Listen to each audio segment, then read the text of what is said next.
Exercise 2.2, question number 4. The figure 2.7 shows a relationship between the sets P and Q. ये दो sets हैं P और Q, इनके बीच में ये रिलेशन बना है एरोज के through. Right this relation in set builder form, in roster form and find its domain and range. तो हमें ये चार चीज़ें फाइंड करनी है. सबसे पहले सेट बिल्डर फॉर्म में हमें इस रिलेशन को लिखना है. एक्चुअली सेट बिल्डर फॉर्म से पहले अगर मैं इसे रोस्टर फॉर्म में लिख लूँ तो उससे सेट बिल्डर फॉर्म बनाना थोड़ा और इजी होगा. तो सबसे पहले मैं इसे रोस्टर फॉर्म में लिखने का ट्राई करता हूँ. रोस्टर फॉर्म में लिखना इस रिलेशन को बहुत सिंपल है.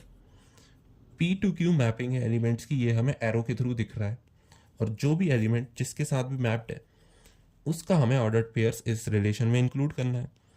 तो 5 अगर 3 के साथ मैप है तो P का एलिमेंट इज 5 और Q का element is 3. So 5,3 would be the ordered pair क्योंकि मैपिंग है P to Q. अब 6,4 ये इंक्लूडेड होगा और 7,5. तो ये रिलेशन रोस्टर फॉर्म को तो हमने, तो इस रिलेशन के रोस्टर फॉर्म को तो हमने लिख दिया. अब set builder form. Set builder form में हम लिख सकते हैं R would be equal to x, y, क्योंकि एलिमेंट्स का फॉर्मेट तो x, y फॉर्म में ही रहेगा ऑर्डर्ड पेयर्स में. अब इसके अंदर हम कंडीशन क्या लगाएंगे, तो हमें ऑब्जर्व करना होगा इन ऑर्डर्ड पेयर्स को देखकर कि इनमें क्या रिलेशन है. यहाँ पर मुझे हर एक एलिमेंट शुरुआती एलिमेंट से -2 दिख रहा है कि उसका डिफरेंस अगर हम 2 से लें पहले एलिमेंट का तो हमें दूसरा एलिमेंट मिल रहा है -2. तो हम कह सकते हैं कि x -2 would be equal to y, where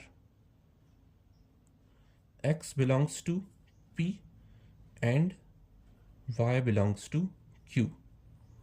तो -2 मैंने रिलेशन तीनों ऑर्डर्ड पेयर्स में देखा, उस हिसाब से मैंने ये वाली कंडीशन लिखी. और क्योंकि पहला एलिमेंट सेट P को बिलोंग कर रहा है तो मैंने पहले एलिमेंट को x माना था, तो x should belong to P. और दूसरा एलिमेंट सेट Q से आ रहा है तो दूसरा element is y, so y should belong to Q. तो ये हो गया इस रिलेशन का set builder form. Now third हमसे पूछा है डोमेन एंड रेंज. तो डोमेन क्या होगी, हर एक ऑर्डर्ड पेयर का पहला एलिमेंट डोमेन सेट में आएगा, तो इसमें 5, 6 और 7 ये डोमेन में आ जाएगा. और रेंज में हर एक ऑर्डर्ड पेयर का दूसरा एलिमेंट, सो 3, 4 एंड 5 ये रेंज में आ जाएगा. Therefore these all are the answers of the given questions.